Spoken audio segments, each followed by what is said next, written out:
Janet Kuypers.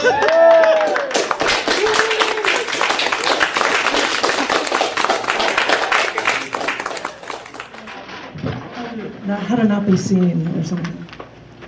That's all I know here. That's okay. I'm the odd. Somebody approached me and said that they thought people back home this morning at breakfast, people in Maryland think that I'm just crazy tall. And he's looking at us and he's like, no, but I'm thinking you more than him even. You're just so tall. And I'm just tall. I don't know. That's me. Sorry, I'm just talking about, don't worry about it. I was going to share with you 3 more poems from this book, Chapter 38, Volume 1. 2 more poems from that first show that was Questions in a World Without Answers, so it's questioning things. This first piece is called Content with Inferior Men. There are some theorists that say that women need to be able to look up to a man in order to feel complete.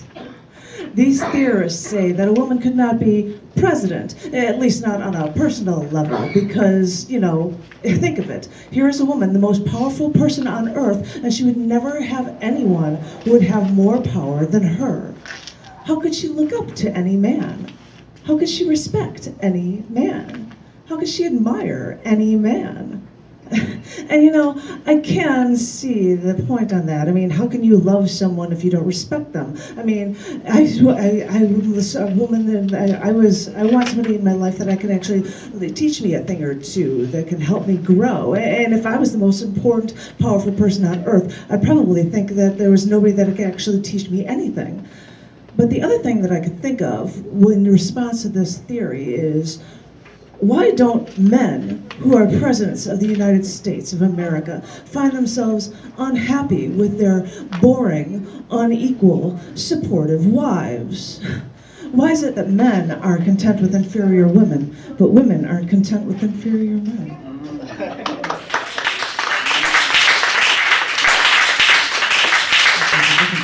Asking questions.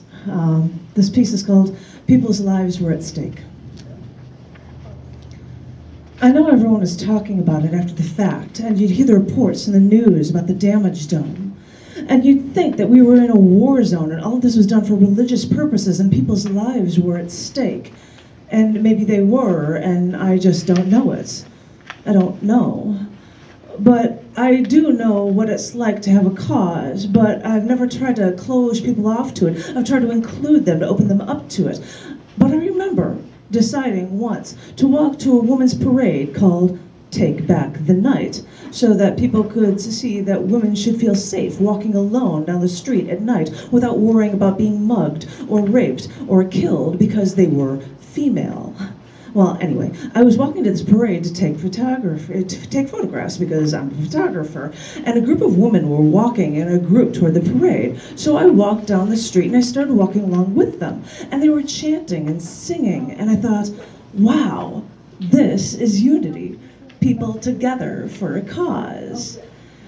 And so I walked along with them, and then one of the women just told me, after a while when we were all walking together, that some of the women there didn't like me walking with them because I was white and they were African American.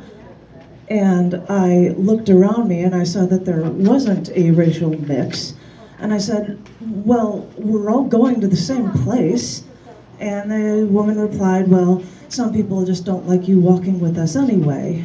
So I turned my head, and then I let them walk, and I crossed the street, and I took another street, and I got to the parade before them. And this is how we define the way we should be separated, I suppose, though I don't understand it. And during the parade, I heard about a trial, a case where a black man was convicted of a police brutality crime. And the trial had just ended, and everybody was just out in the streets for it. The black community was outraged, saying that the white man was holding them down, and maybe in a way they were right, and I just don't understand it. A large group of people decided to start their own rally that night, which seemed to take center stage from women's rights. I mean, we're just women. What are we going to do? Complain a little louder, or just be a little bit more irritating in the tone of our voices? But then again, maybe it's just a matter of of deciding who has the most loudest voice or the most recent argument to complain about. I don't know. But we were out that night, and I heard the next day that in light of this trial, 23 fires were started on school property, and most of them were of books in libraries. And I thought, this isn't non-resistant violence. This is out-and-out violence, and what they're destroying are opportunities for learning and not ideas.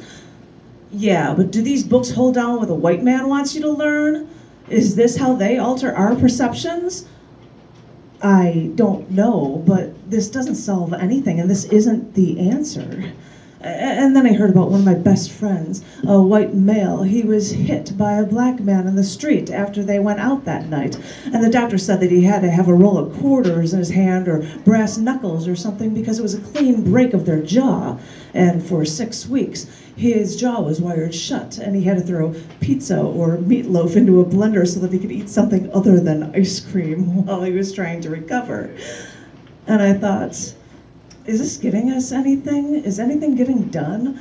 Are we coming any closer to racial harmony? What are we learning from this?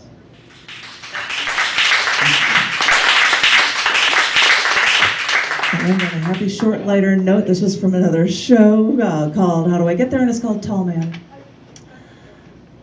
I can feel your presence across the room. A movement, a stir. Your long shadow stretches across the walls. An innocent glance. I'll take whatever I can take. A stranger, yet I feel I know you all too well.